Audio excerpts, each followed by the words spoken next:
How do you tighten the slipper clutch on a Traxxas / 4x4? Well, let me show you. The first thing you're going to do is remove these two screws up top there, and then you're going to remove these two screws on the bottom, and that will allow you to remove the whole back end of the car to access the slipper clutch. It's also pretty helpful to remove this little screw right up there so you can take off this gear cover, just so you can access everything, and it helps you push out the slipper clutch in a couple of steps later.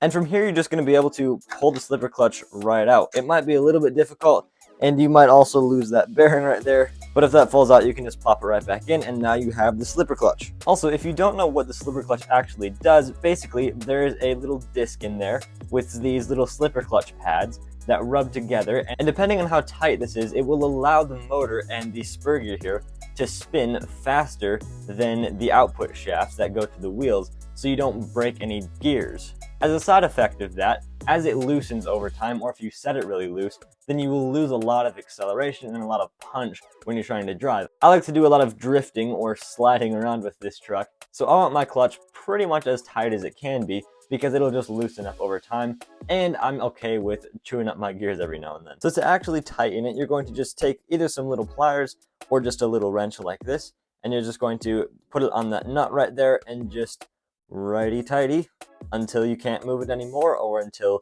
you just reach your desired tightness, and then you're all set. So I'm going to throw this back in the truck, and then we're going to take it out for a spin. From here, to put it all back together, you just do the exact same steps that you did to take it apart, just in reverse order. It's not too complicated, pretty straightforward. There we go, we got it all put back together. Now we just got to take it outside for a quick test drive.